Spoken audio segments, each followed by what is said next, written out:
नमस्कार दोस्तों, education AK 47 की यूट्यूब चैनल में स्वागत है। इस वीडियो में बात करने वाले हैं दोस्तों 19 मई 2021 की मोस्ट इंपॉर्टेंट करंट अफेयर, जो कि आपके एग्जाम के लिए बहुत ही मोस्ट इंपॉर्टेंट है। दोस्तों आपको बता देते हैं, डेली करंट अफेयर एवं रोजगार वैकेंसी की जानकारी प्राप्त करने के लिए हमारे इस चैनल को ज्वाइन भी कर सकते हैं, सब्सक्राइब भी कर सकते हैं। साथ में बेल आइकन दबाइए, जिससे वीडियो का नोटिफिकेशन सबसे पहले आप तक पहुँचे। आपको बता देते हैं दोस्तों, आज के जो है करंट अफेयर के PDF प्राप्त करना चाहते हैं तो हमारे डिस्क्रिप्शन बॉक्स में लिंक रहेगा, वहां से जाकर आप डाउनलोड भी कर सकते हैं। तो दोस्तों सारी जो है जानकारियां हमारे इस चैनल के माध्यम से प्राप्त कर सकते हैं। कोई भी जो है कॉम्पिटिटिव एग्जाम के जो है प्रिपरेशन हमारे चैनल के माध्यम से कर सकते हैं दोस्तों। तो डेली जो है फॉलो करें और डेली जो है करंट अफेयर पढ़ें, जिससे कि आपके नॉलेज और साथ में जो है समाचार जैसे अपडेट्स जो है आपको मिलते रहेंगे। तो चलिए दोस्तों स्टार्ट कर लेते हैं आज के जो है मोस्ट इम्पोर्टेंट 19 मई 2021 के पहले क्वेश्चन, जो कि आपके एग्ज़ाम के लिए, आगामी एग्जामों के लिए जो है बहुत ही मोस्ट इम्पोर्टेंट है दोस्तों। तो चलिए फॉलो कर लेते हैं। तो क्वेश्चन की ओर है दोस्तों, हमारे पास जो है क्वेश्चन है, IMA के पूर्व अध्यक्ष और किस पुरस्कार से सम्मानित डॉक्टर के अग्रवाल का हाल ही में कोरोना की वजह से निधन हो गया। तो दोस्तों आपको बताना होगा कि जो है IMA के जो है पूर्व अध्यक्ष और जो है किस पुरस्कार से सम्मानित थे। डॉक्टर के अग्रवाल का जो है भी कोरोना की वजह से जो है निधन हो गए, तो उन्हें जो है कौन सा पुरस्कार जो है मिला था उसके बारे में बताना है दोस्तों। तो हमारे पास ऑप्शन है पद्म विभूषण, पद्मश्री, राजीव गांधी खेल और भारत रत्न। तो ये चार ऑप्शन है दोस्तों हमारे पास। उसका जो है सही जवाब भी पद्मश्री से जो है के अग्रवाल को जो है सम्मानित किया गया था, जिसका जो है अभी हाल ही में कोरोना काल से निधन हो गया है।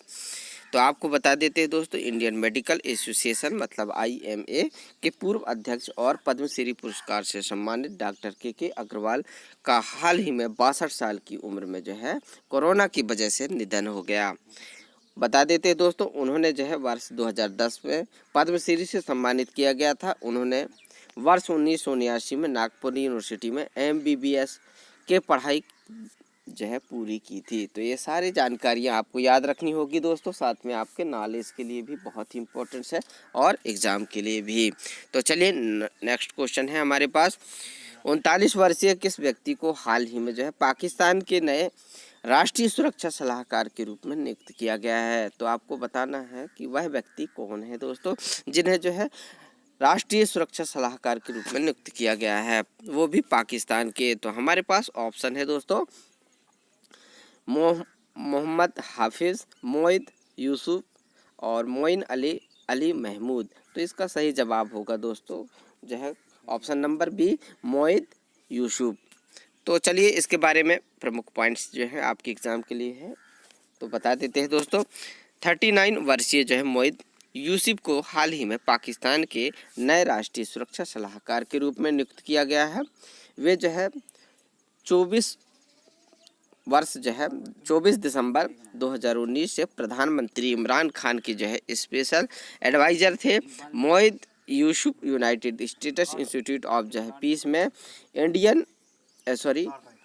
एशिया सेंटर के वाइस प्रेसिडेंट रह चुके हैं। तो ये सारी जो है जानकारी आपको रखना होगा दोस्तों, साथ में आपके नॉलेज के लिए भी बहुत ही मोस्ट इम्पोर्टेंट है। नेक्स्ट जो है क्वेश्चन हमारे पास है दोस्तों, जल जीवन मिशन के तहत केंद्र सरकार ने हाल ही में देश के कितने राज्यों के लिए जो है 5,968 करोड़ रुपए जारी किया है। तो दोस्तों जल जीवन मिशन के तहत जो है केंद्र सरकार जो है हाल ही में जो है कितने राज्यों के लिए जो है 5,968 करोड़ रुपए जारी किए हैं। तो ये बताना है दोस्तों कितने राज्य। तो हमारे पास ऑप्शन है दोस्तों 7 राज्यों, 10 राज्यों, 15 राज्यों और 22 राज्यों। इसका सही जवाब होगा दोस्तों, आपको बता देते हैं 15 राज्यों के लिए जो है 5,968 जो है करोड़ रुपये जो है की घोषणा की गई है केंद्र सरकार के द्वारा, जो कि इसमें जो है जल जीवन मिशन के तहत जो है ये केंद्र सरकार के द्वारा जारी किया गया है दोस्तों। इस चीज़ को याद रखेंगे। आपको बता देते हैं, जबकि जो है बाकी 17 राज्यों और केंद्र शासित प्रदेशों को राशि जो है जारी करने के लिए जो है प्रस्ताव भेजा गया है। यह इस जो है वित्त वर्ष में जारी की जाने वाली जो है 4 किस्तों में से जो है पहली किस्त है। तो ये सारी जो है जानकारी आपको याद रखनी होगी दोस्तों। नेक्स्ट जो है क्वेश्चन आपको बता देते हैं, जो है निम्न में से जो है किस शहर में स्थित राष्ट्रीय आधुनिक कला संग्रहालय ने जो है हाल ही में audio visual guides app launch किया है दोस्तों। तो आपको बताना होगा कि जो है अभी जो है किस शहर में राष्ट्रीय आधुनिक कला संग्रहालय के ने जो है हाल ही में ऑडियो विजुअल गाइड ऐप जो है लॉन्च किया है। तो उसको बताना है। हमारे पास ऑप्शन है दोस्तों, हैदराबाद,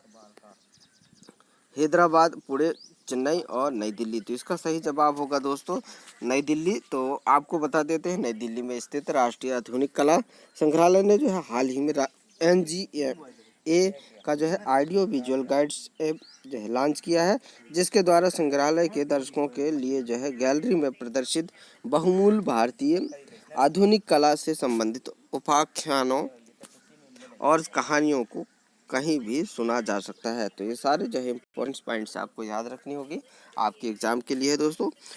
नेक्स्ट क्वेश्चन है हमारे पास जो है जनजातीय मामलों के मंत्रालय और जो है किस कंपनी ने जनजातीय स्कूलों की डिजिटल ट्रांसफॉर्मेशन के लिए जो है समझौता ज्ञापन पर जो है हस्ताक्षर किए हैं। तो हमारे पास ऑप्शन है दोस्तों गूगल, फेसबुक, माइक्रोसॉफ्ट और ट्विटर। तो इसका सही जवाब होगा ऑप्शन नंबर सी, जो कि माइक्रोसॉफ्ट है दोस्तों।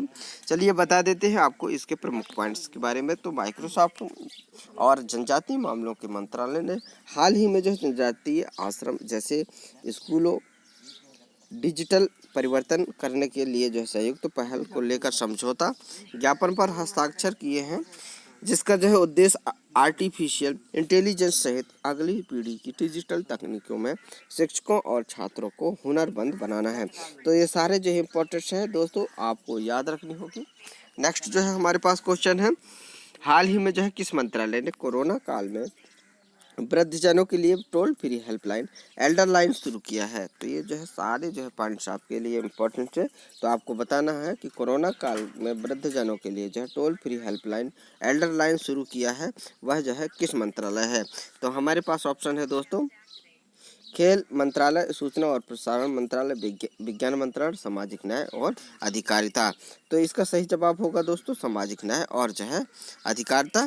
तो आपको बता देते हैं जो है मंत्रालय। तो हाल ही में जो है सामाजिक न्याय एवं और जो है अधिकारिता मंत्रालय ने कोविड महामारी के दौरान जो है वृद्धजनों की समस्याओं को दूर करने के लिए toll free helpline Elder line मतलब 14567 जो है शुरू की है।